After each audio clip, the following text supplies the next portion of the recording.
Someone who's getting started on this journey, where do you recommend? Like, what is the first step somebody should take? I would say take an assessment of what their assets are. What are their assets? What's their natural propensity, genius, and assets? So, how much time do you have? How much money do you have? How many resources do you have? Take an assessment. That's number one.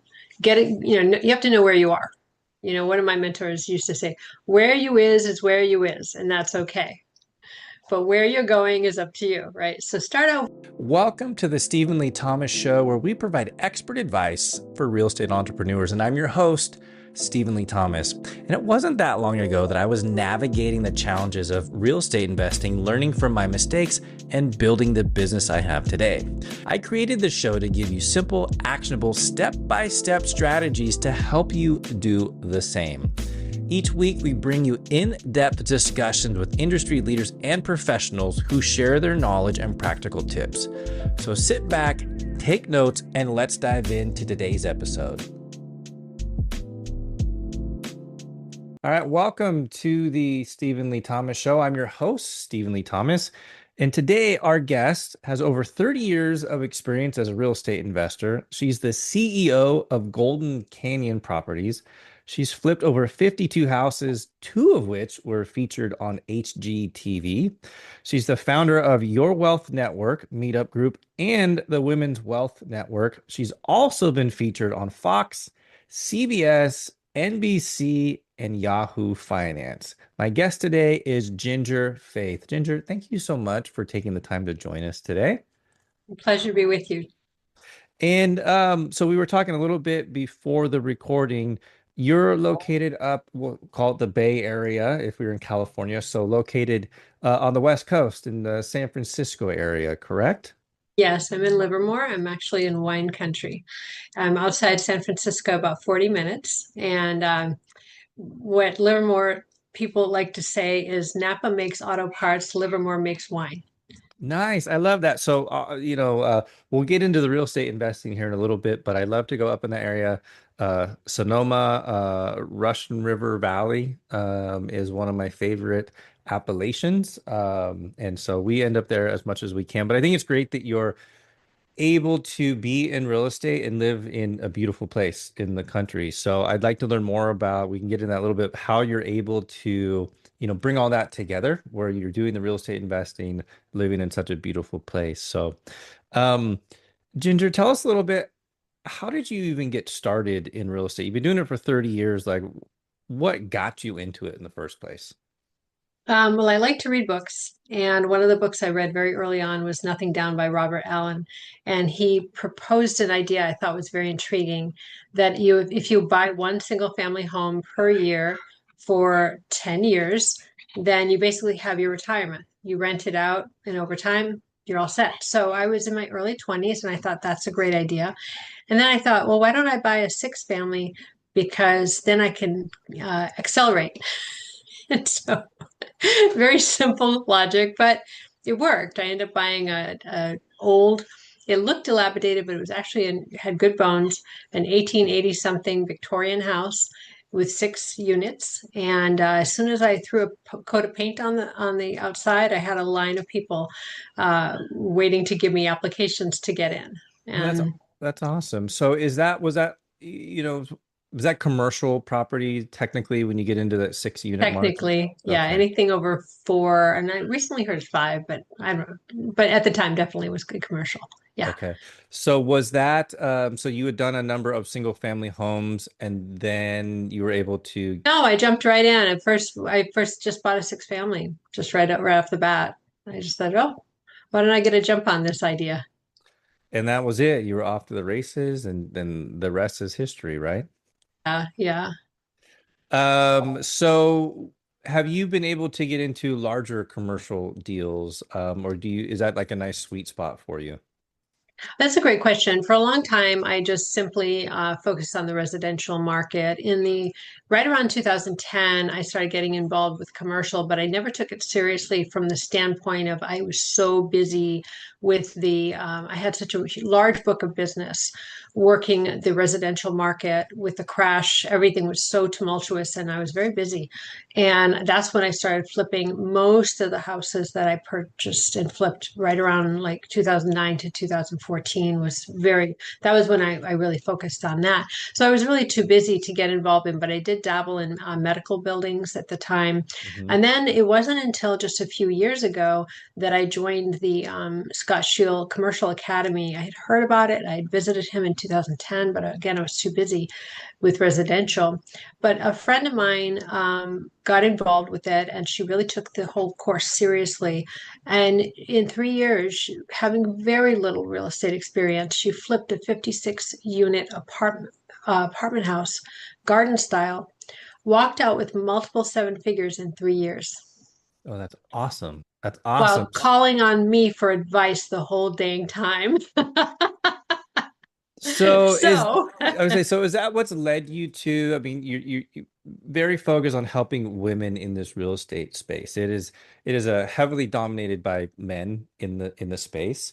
And I know that you like to help women, figure this thing out. It could probably be very intimidating. So is that really kind of the genesis of how that started for you? I've always been interested in helping women to invest in real estate. And what happened is I had REI meetups. And whenever I would talk and tell my story about getting involved with real estate early on as an investor, women would line up to want to talk with me. And so that's how that happened.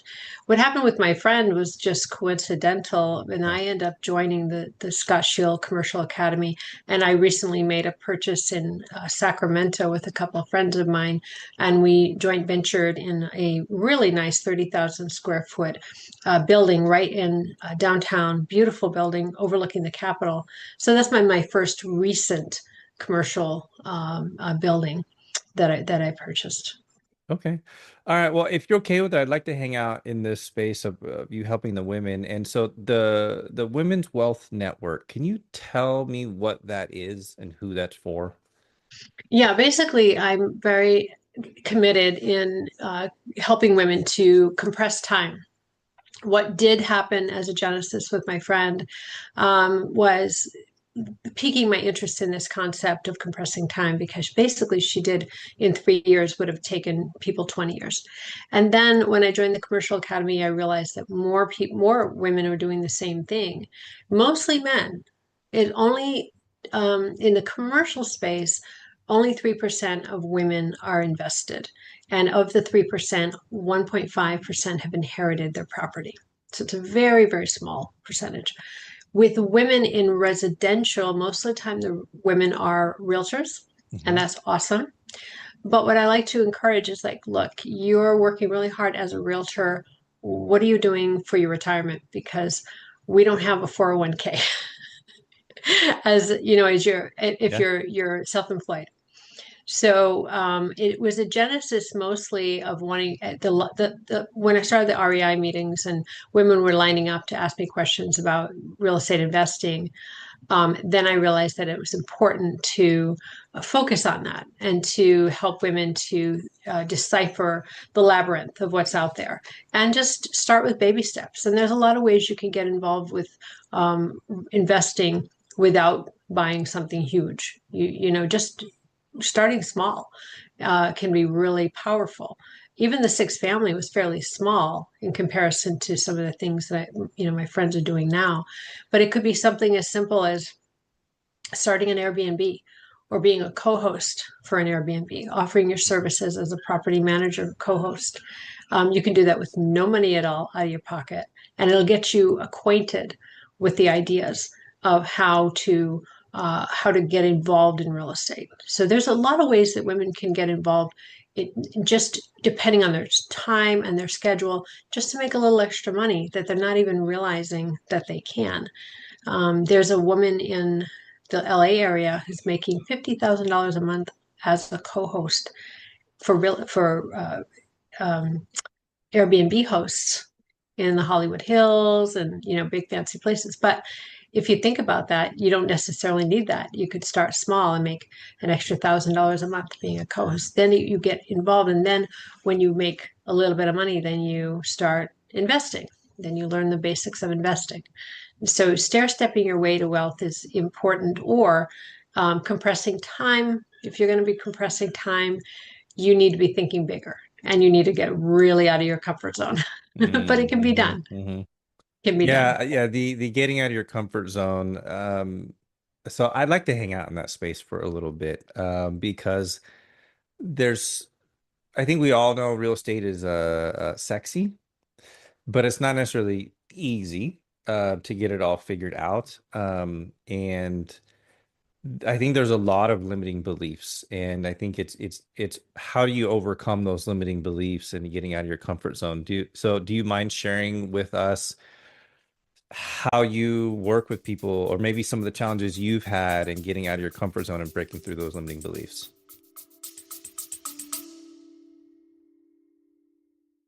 If you're enjoying the podcast and want to fast track your way to becoming a full-time real estate entrepreneur, then join the Multifamily Mastery Hub on School. You'll get access to our educational course library, live trainings, live interviews, and a community dedicated to helping you succeed. Visit school.com/multifamily mastery hub. That's SKOOL.com/multifamily mastery hub, and fast track your way to becoming a full-time real estate entrepreneur today. I still am getting out of my comfort zone. I'm still getting out of every day I'm getting out of it. I'm like, oh man, here it is again. I think our minds are wired to keep us safe. Our minds are wired to keep us safe, right? So that we don't die. So, so it's very easy. It's not like it's something wrong with us if we're Uh, wanting to be comfortable, we're wanting to be safe. But there's also this other reality in us.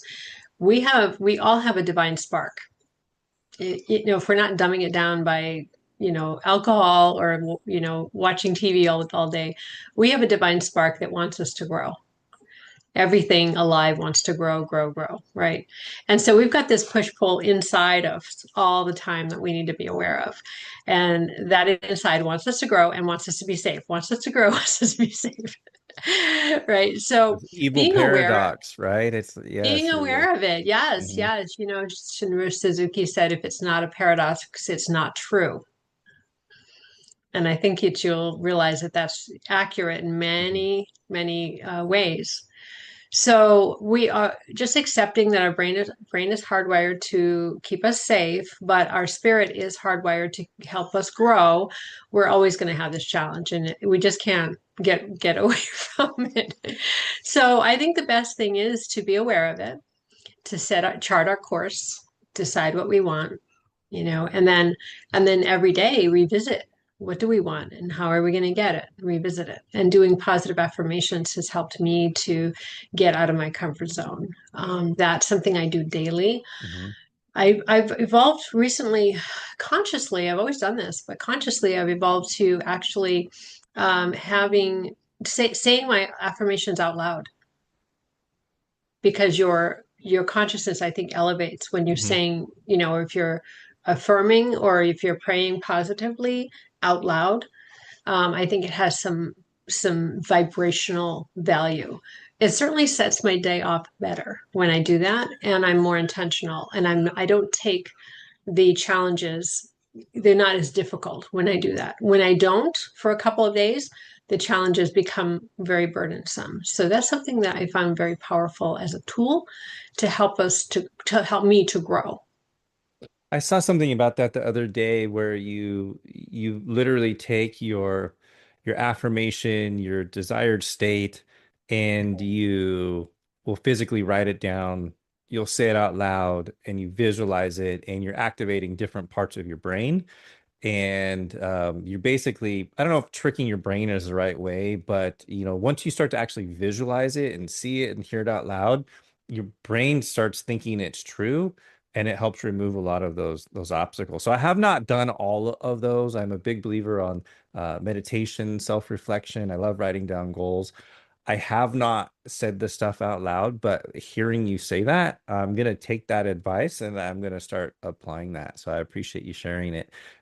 Something you said about limiting beliefs, this is something I struggled with for a long time. And somebody asked me the other day, very similar question. My answer was almost the exact same as yours was, I don't have it figured out. I deal with it every single day. But I think it's what you said was you just acknowledge it. Like you have to realize that it's there. It's always there. It never goes away. What I've learned is that when I have that uncomfortable feeling, that's when I know I need to hang out in that space. That's kind of like my compass of, am I going the right direction or not? Am I pushing myself enough or not? And because once I can, ooh, I'm a little uncomfortable. Well, hold on a second. Every time I've been uncomfortable in the past, if I push through it, that's how I got my growth. So that's what I heard you say. So it's just kind of that acknowledgement of it's there, like it's real. You don't like learn to not have that feeling anymore. So um awesome. So I want to jump back really quick because you also mentioned shortening that time frame. Um Before the show, you had mentioned helping people compress the time frame like in a 3 to 5 year time frame. And I'm gonna, hang out in that limiting beliefs section. That's kind of crazy. Like that's not what most people think. You mentioned, yeah, it's a long haul 20 years, but what does that look like? How can you work with somebody like, imagine someone, they're like in this 40-year-old, 60-year-old range, and they're feeling like, man, I am so behind right now. What do I do? Like, do I throw in the towel? And I think you got some strategies to help people out. First of all, never throw in the towel because if you're alive, you have something to work with. So never throw in the towel. Pick yourself up. I would say that, there's so many we are unbelievably blessed with knowledge and wisdom from truly great people now. When I was first starting out, I had books and sometimes there were tapes, but they were expensive and they were prohibitive for a lot of people. Hmm. Now you can turn on YouTube and you can get the wisdom of the world. Some of the most successful people on the planet are opening their doors and saying, here's how to be successful. So there's no reason for anybody who's committed to not be successful. But we have to acknowledge reality that not everything is fair, not everything is equal. Some people have to work harder for many, many reasons. And that's just the way it is. But that's okay. Just once you accept it, like, okay, here's my strengths, here are my assets, here are my limitations. I think it's actually not a bad thing to recognize your limitations. Jim Rohn likes to say, he used to say, just say, hey, I'm broke. Like, okay, you're broke. So if you're affirming I'm rich and you're like broke, you're like, no, I'm broke. Okay. It's okay, I'm broke, but I have, what are my assets, right? So work with your assets, whatever they are. Hmm. And so I would say that's, look at reality, but don't make reality your future. Make your reality your now, but speak to your calling, not to your condition. So I would say, really, I believe that, especially now, that there is a growing sense of empowerment with people, people are understanding their identity more. Their Hmm. their spirituality is growing. There's so much growth on our planet right now, and appreciate that and run with it. And even if you're starting off with very little, you're starting off with something. And there are so many tools available. So, first thing I like to tell people is this: acknowledge your genius. What is your natural genius? Some people are natural people persons. Some people are natural builders. Some people are natural systems genius. What is your natural genius? Figure this out and then run with that. And then get other people to help you to support your vision and your goal. And so number two, think bigger. And I always wondered what that meant. If you have to think bigger. Back in the day, like 25 years ago when Donald Trump was cool, he would say, if you have to think bigger. And then I was like, what does that mean? And what does that mean? But now I'm with people who think so much bigger than me. And now I'm understanding what that means. And you can compress time by thinking bigger. So if my friend had flipped one house, she would have made maybe 100, 200,000. Depending on the location, I've made $1 million with my team on one house, depending on the location. But normally, you get a little bit. But if you buy a 56 unit apartment complex or a 50 unit or something larger, you're going to, as long as you pay attention, you get great guidance, and you work really diligently and quickly, because there's a time frame. You don't want to be dragging on with that. You can compress time. And by thinking of like a bigger size, bigger scale, working at your own natural genius. So my friend is a good systems thinker, um, but not a builder. So she Hmm. had to get builders. She had to get, contractors to go and fix up the places, but then she had to be on top of it, on top of it, on top of it. So I think that's the, fundamentally how to compress time. Focus on your natural genius, focus on aspects of real estate that are available to you in your market, or go to the market that, some people, I do live in a beautiful place in California, and some people say, live where you want, invest where it makes sense. Right, So I have right. many friends who invest out of state, because the numbers work better. And so go there for a time, and then come back. Or, so these are some of the key fundamentals in compressing time. I'm making some notes here. You mentioned a number of things here, but I'm gonna try to pull some things out of that. Um, when you're first getting started, we're going to hang out in this limiting beliefs space, but when you first get started, um, it's easy to get stuck in analysis paralysis, and you're out doing all this research, right? We have more information than we've ever had, and you can get it so quickly now.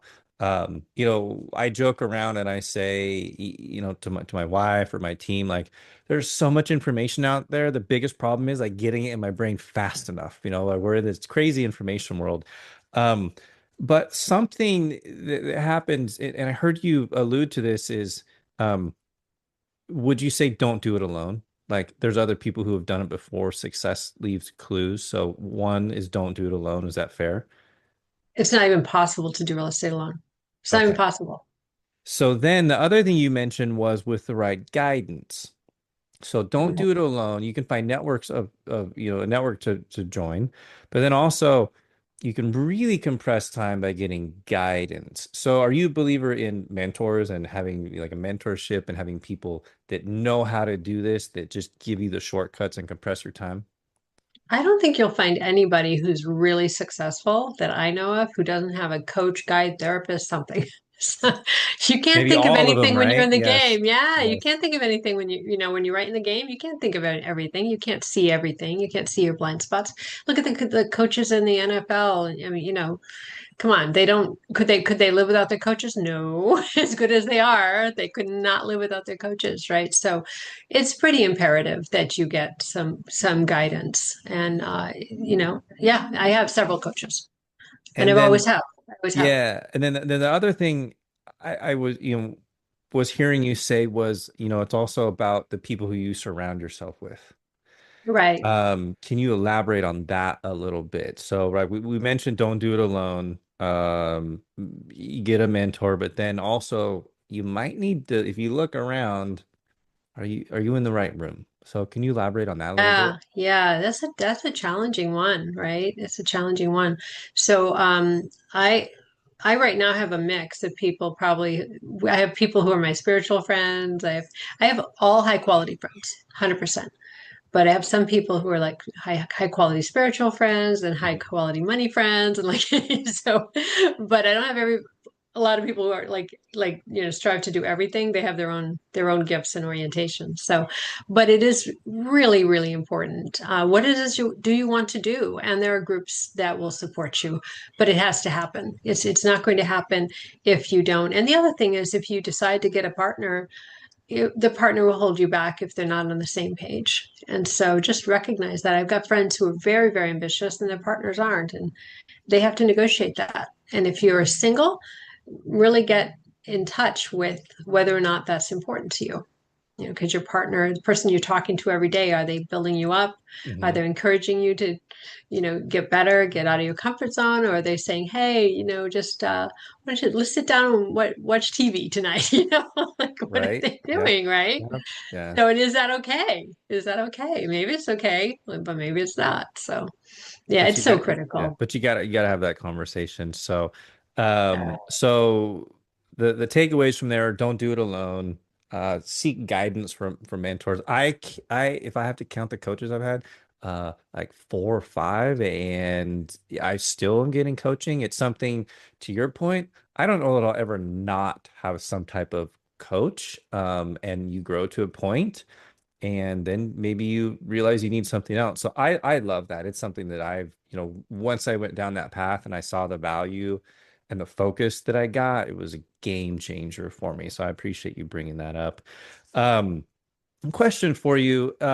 This was something that, I was reading the bio and how you help people out, and your emphasis. So we mentioned this early on.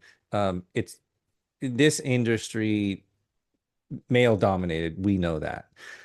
I can attest to that. I go to these networking events, and I am always surprised at how few women there are, and even fewer couples that are involved in this.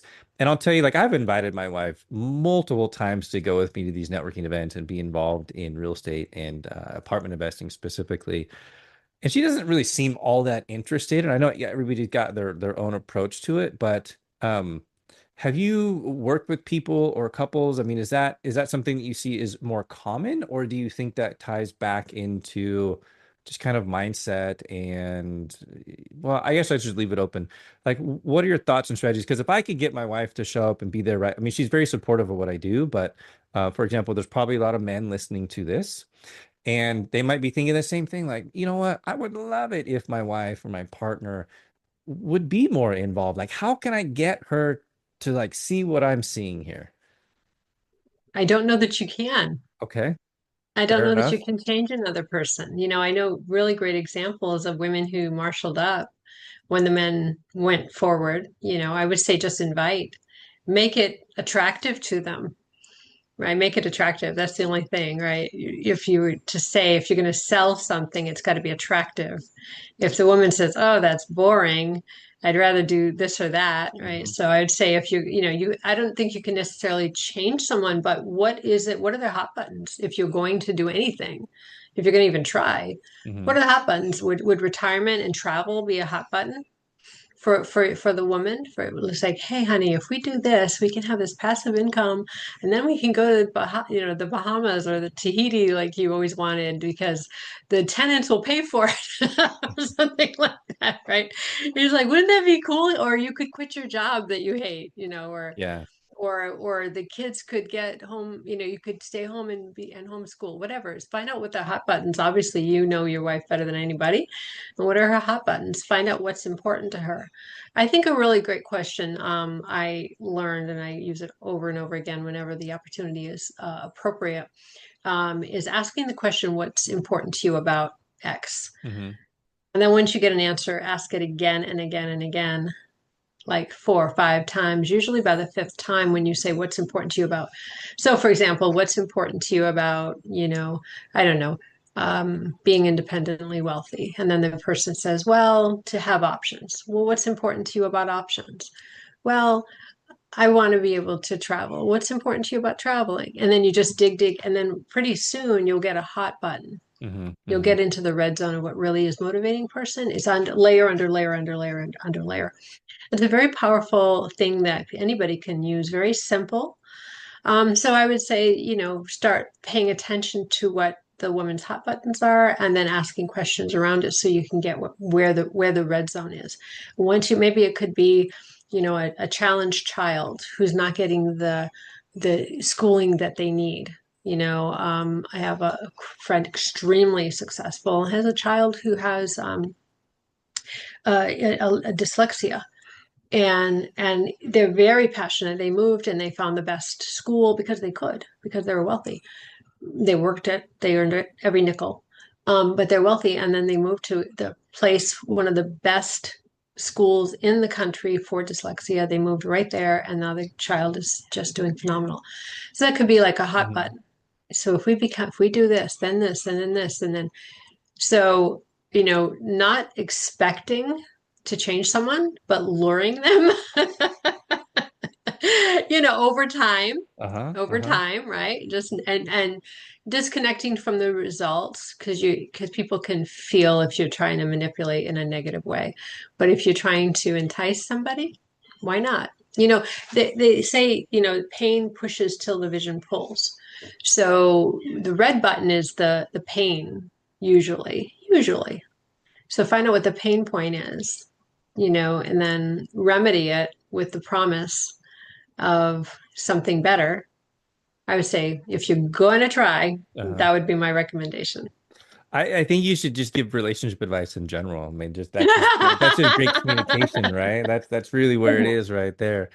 This has been great. So let's move on to next steps. So someone who's getting started on this journey, where do you recommend? Like what is the first step somebody should take? I would say take an assessment of what their assets are. What are their assets? What's their natural propensity, genius, and assets? So, how much time do you have? How much money do you have? How many resources do you have? Take an assessment. That's number one. Get it, you have to know where you are. One of my mentors used to say, where you is where you is, and that's okay. But where you're going is up to you, right? So start out where you is Hmm. Hmm. and acknowledge it and be okay with it. This is where and this is my age, this is what, and then once you know where you're at, decide what it is that you want really. But here's the thing, I've wrote about this in my new book that's going to be published, is in the beginning when I was involved in real estate in the 90s, I would go to all these seminars and the men would talk about, oh, you can have a yacht and you can do this and that. And nothing appealed to me, nothing resonated with me as being valuable.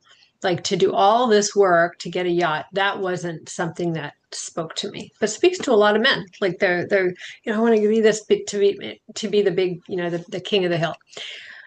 But find out what it is you really, really want, not what you are told that you should want based on flex culture. If you need the high end clothing and the shirts, why? What's underneath all of that? Is it fear? Is it a fear of is it a feeling of inadequacy? What's your real motivation? Afraid of being poor because you grew up, very poor. What's your real motivation? It's not bad. Hmm. It's all Hmm. good. You just take it into the mix, but find out what your real motivation is and what would actually motivate you, right? What is it how could you design your life? My book is about using real estate to fund your dream life. And I really think that's a neat idea because I'm a lifestyle builder. I've always been a lifestyle builder. I've never been an empire builder. And I was being taught in the 90s by all these empire builders. They want like 29 shopping centers. I'm like, what? That is like not for me. Uh-huh. Like, I want Uh-huh. enough real estate bringing me in passive income so I can do what I want when I want to do it and enjoy that. So find out what it is that you want to do and why.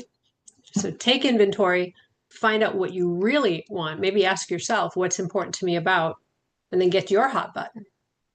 Then catalyze that motivation to connecting your resources with what's available. And I would say start looking for groups right away Hmm. and, watching podcasts like this or Bigger Pockets or, start looking and finding the right match for what you intend to create. And read your new book, right? And read my new book And read once your it new gets book. out. Yeah. What, yeah, tell us about that. That's exciting news. So, title of your book. 21 ways to stop chasing hustle and live the life you want. I haven't quite figured it out yet, but Okay. it's All 21 ways right. to stop chasing hustle. And the subtitle is how to use real estate to fund your dream life.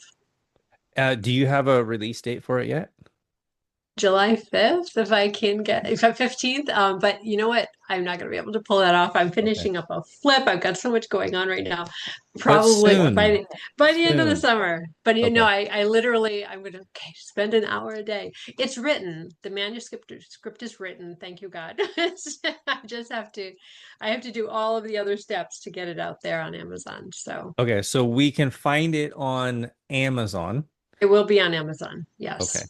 When it, yeah. So that's awesome. So we'll look for that on Amazon. It should be out by the end of summer. 21 ways to stop chasing hustle. Hustle. And it might change a little bit, but that's okay. Yeah. That's the Yeah. beauty of it. I love it. I love Yeah. it. Awesome. Okay. Well, so for all of you listening, go get this book. It's going to be a bestseller. We got to help make it a bestseller. Okay. So go get this book. I'm going to do it. You need to do it too.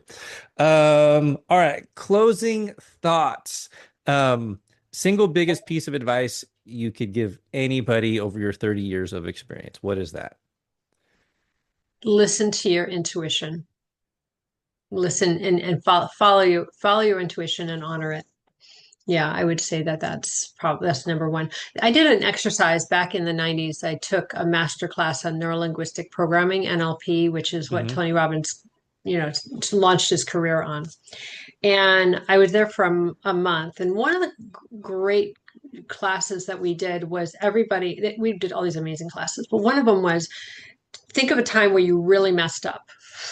You really made a bad decision. And then so you think of that. And then think of another time where you made a great decision and it was a really amazing choice. And you think of that. And then the common denominator, everybody in the room, there were like 40 people in the room, the common denominator was when you made the big decision that was wrong, you listened to somebody else. Like invariably, people listen to someone else telling them what they should be doing in their life. And then the other thing on the opposite side, person who succeeded in a choice that ended up catapulting their life forward was someone who listened to their intuition and acted on it. And so that would be my one piece of advice. That's awesome. I love that. I'm thinking about that as we're talking. I'm like, you know what? I think universally that's probably true. Um, the other thing that happens when you do that is you're kind of like following your own path. Like you made the decision and you're comfortable with that. So, Ginger, great advice. I really, really, really enjoyed the time chatting with you today. I learned a lot. How can someone get a hold of you and potentially work with you in the future if they wanted to do that? I would say the easiest way is on Facebook right now. I'm on most social media. The podcasts are released on my YouTube channel weekly that I do. But the easiest way would be to message me on to Facebook. What's your Facebook handle? It's Ginger Crystal Faith. Easy. Ginger Crystal Faith. Yeah, my realtor one was it wasn't shut down, but I can no longer access it about a year ago. So it's not shut down, it's out there, but I can't access it. It looks like my last post was a year ago because it was. So I've had that same problem too, so unfortunate. But we'll make yeah. sure we get a link in the show notes so that people can connect with you. All right. Well, Ginger, thank you so much. I appreciate it. And I'm your host, Stephen Lee Thomas, and we'll see you guys in the next episode. Thanks, David. You got it. Thanks for tuning in to the Stephen Lee Thomas Show today. And if you found value in today's episode, then I have a favor to ask you. Please share it with friends, family, and anyone who might benefit from the insights we shared today. Also, don't forget to subscribe and leave a review if you enjoyed the show. And if you aren't already part of our school community, then head on over to school.com/multifamily mastery hub and join today. And again, thanks for tuning in, and I look forward to connecting with you in our school community.